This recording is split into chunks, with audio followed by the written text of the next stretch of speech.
GSP সুবিধা বন্ধ করেছে। আমার পক্ষে এ ধরনের কোনো চিঠি দেওয়ার প্রশ্নই ওঠে না।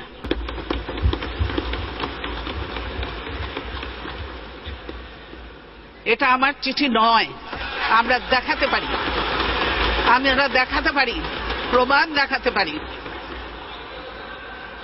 আমি দেখাতে পারি প্রমাণ। কেউ কেউ বিদেশি একটি পত্রিকার কথা শোনেন, কেউ কেউ বিদেশি একটি পত্রিকায় আমার নামে প্রচারিত একটি লেখার কথা বলেছেন। আমি এমন কোনো লেখা পাইনি,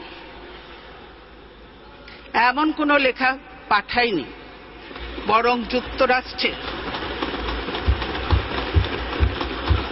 যুক্তরাষ্ট্রের নেতৃবৃন্দের সঙ্গে আমার যতবার দেখা হয়েছে ততবারই আমি জিএসপি সুবিধা বহাল রাখা এবং বাংলাদেশের তৈরি পোশাককে এই সুবিধার আওতায় আনার সুপারিশ করেছি।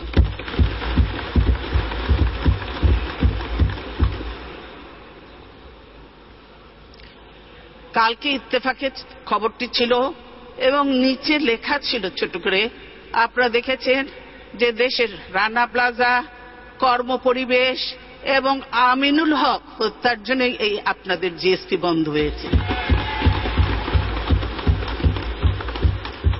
আমি আমাদের রেডিমেড গার্মেন্টস সহ সকল রপ্তানি পণ্যকে যুক্তরাষ্ট্রের বাজারে শুল্ক মুক্ত প্রবেশাধিকার দেওয়ার জন্য আবারও জোরালো আহ্বান জানাচ্ছি। সরকারের